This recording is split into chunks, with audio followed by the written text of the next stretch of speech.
छोटी छोटी बातों पर गाली गलौज और मारपीट करने लगी। जब हालात बर्दाश्त से बाहर हो गए तो उसने अपने घर में ही हिडन कैमरा लगा दिया और फिर जो रिकॉर्ड हुआ वो रोंग टेक खड़े कर देने वाला था। वीडियो में साफ दिखा कि उसकी पत्नी किस बेरहमी से उसे पीट रही थी।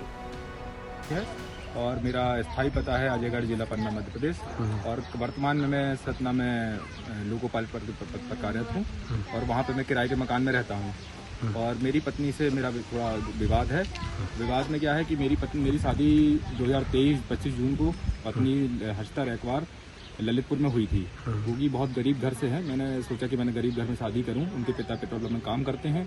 शादी के कुछ महीने बाद ही उन्होंने लड़ाई झगड़ा शुरू कर दिया, मेरे ऊपर दहेज केस कर दिया झूठा, मेरे घर वालों को फंसवा दिया। उसमें हमारी न्यायालय की जीत हुई क्योंकि बहुत झूठा मुकदमा था। न्यायालय ने उसका संज्ञान नहीं लिया।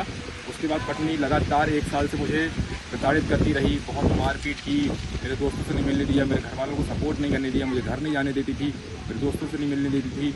और जहाँ भी जाओ तो बोले वीडियो कॉल करो, कहाँ जा रहे हो, यहाँ जा रहे हो, वहाँ जा रहे हो, सब करती थी एकदम बिल्कुल इस तरह से। और कई बार मेरे साथ मारपीट हुई जिसके वीडियो साक्ष्य मेरे ऊपर साक्षात हैं। इस बार रिसेंटली अभी कुछ दिन पहले 12 तारीख को 12 मार्च को इसी साल 2025 12 मार्च को मेरे साले और मेरी सास यहाँ आए मेरे यहाँ रहने के लिए सतना में और मेरे ऊपर तानाशाही करने लगे और अजीब अजीब चीज़ें मांगने लगे। मुझे गाड़ी ला के दो, इनका खुद का घर मुझे चाहिए, मुझे पाले ला के दो, मुझे हार दो, इस तरह से डिमांड करने लगे। मैंने कहा मेरे काफ़ी लोन चल रहे हैं, इलाज में पत्नी काफ़ी प्रेगनेंट थी तो मैंने कहा मेरा काफ़ी पैसा खर्चा हुआ, कर्जा हो गया लोन में। और बोले नहीं गेट में हम ये सब नहीं जानते, कुछ भी जानते। उसके साथ लेकर मुझे मारपीट कर दी मेरे साथ और इतनी मारपीट की जिसमें मैंने सहयोग से अपने एक कैमरा लगा रखा था जिसका पता नहीं था पत्नी को। उस कैमरे में सारे ये वीडियो रिकॉर्ड हुए हैं। पैसे की मांग करती थी और पैसे की मांग करती थी, बिल्कुल पैसे की मांग करती थी जो वीडियो में साक्ष्य में आए हैं। तो मैंने इसकी FIR सबसे पहले मैं जहाँ रहता हूँ, मैं करंटली अस्थायी पता मेरा सतना में है, सतना में। तो मैंने सतना सिटी कोतवाली में इसका FIR की है मैंने अपनी साले पे और पत्नी सास पे। और उसके बाद ये धमकी दे रही थी लगातार कि मैं मर जाऊंगी, मैं आत्महत्या कर लूँ, मैं अजयगढ़ ये करूंगी, वालों को फंसवा दूंगी इस तरह से। तो मैं फिर मुझे लगा कि मैं कहीं मेरे घर वाले जो जिनसे मैं एक साल से मिल नहीं पा रहा था, मैं आज आया SP ऑफिस पन्ना और मैंने यहाँ एक SP साहब को आवेदन दिया कि अजयगढ़ में आकर वो इस तरह से कुछ करती है तो आप इसको संज्ञान में लेवें और मेरे परिवार को बचाने की कृपा करें। मैं बहुत प्रताड़ित हूँ, इतना प्रताड़ित हूँ जिसकी कोई सीमा नहीं है। मेरे पास मरने के अलावा कोई ऑप्शन नहीं है। मैं मतलब बहुत प्रताड़ित हो चुका हूँ, इतना प्रताड़ित हो चुका हूँ, मैं क्या बताऊँ आपसे। आप वीडियो देख सकते हैं मेरा। 20 मार्च 2025 को मामला और बढ़ गया। लोकेश के मुताबिक उनकी पत्नी ने अपनी मां और भाई को सतना बुलाया। उसके बाद सबने मिलकर लोकेश के साथ मारपीट की। इस दौरान लोकेश को गंभीर चोटें आईं। मजबूरन उसने पुलिस में शिकायत दर्ज कराई। लोकेश की तकलीफ यहीं खत्म नहीं हुई। जब पत्नी और उसके घर वालों को पता चला कि उसने पुलिस में शिकायत की है तो उन्होंने उसे धमकी दी कि वो आत्महत्या कर लेगी और बेटी को भी मार देगी। फिर लोकेश और उसके परिवार को झूठे केस में फंसाने की धमकी दी। लोकेश ने बताया कि उसकी पत्नी पहले भी मच्छर मारने वाली दवा पीकर आत्महत्या की धमकी दे चुकी है।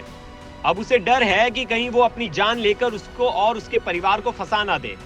उसने पुलिस स्टेशन में शिकायत दी थी लेकिन कोई कार्रवाई नहीं हुई। अब उसने पन्ना के SP से इंसाफ की गुहार लगाई है। पन्ना के SP का कहना है कि चूंकि घटना सतना जिले की है इसलिए वहां की पुलिस को कार्रवाई के लिए निर्देश दिए गए हैं। अब देखना यह होगा कि लोकेश को इंसाफ मिलेगा या फिर यह मामला फाइलों में दबकर रह जाएगा। जी, मेरे पास एक फरियादी आया था जो स्वयं लोकोमोटिव पायलट है। उन्होंने एक वीडियो दिखाया था जिसमें उनकी जो वाइफ है बहुत बुरी तरीके से उनको मार रही है, बाल खींच रही है और बाद में घर पे जो सामान है वो भी तोड़-फोड़ कर रही है, टीवी को भी तोड़ा है। इस तरह की कई सारी चीज़ें थी उस वीडियो में जिसमें दिख रहा था कि वो महिला जो है पति को काफ़ी बुरी तरीके से पीट रही है और वो पति कुछ नहीं कर रहा है। सतना में इन्होंने जो है इसके ऊपर वहाँ पे कंप्लेंट की थी और बताया गया है कि वहाँ पर मुकदमा भी कायम हो गया है। यहाँ पर पन्ना पुलिस से उनका ये निवेदन था कि अजयगढ़ थाने में वो आकर अभी कुछ दिन रह रहे हैं तो उनको ये आशंका थी कि कहीं वो महिला आकर यहाँ पर भी उनको परेशान ना करें। तो उनको आश्वस्त किया गया है कि वो थाना प्रभारी से मिल लें। थाना प्रभारी को भी बता दिया गया है यदि ऐसा कुछ भी होता है तो पुलिस त्वरित कार्रवाई करते हुए जो भी इस तरह की हरकत करेगा उनके साथ तो उस पर न्यायोचित कार्रवाई करेगी। एक तरफ देश में महिलाओं के खिलाफ हिंसा के मामले लगातार बढ़ रहे हैं लेकिन वहीं ऐसे भी केस सामने आ रहे हैं जहां पुरुष घरेलू हिंसा का शिकार हो रहे हैं लेकिन समाज में इस मुद्दे पर ज्यादा चर्चा नहीं होती। सवाल यह है कि क्या लोकेश को न्याय मिलेगा? क्या कानून पुरुषों के हक में भी खड़ा होगा? या फिर एक और शख्स अपनी जिंदगी को तबाह होते देखता रहेगा। ब्यूरो रिपोर्ट, क्राइम तक।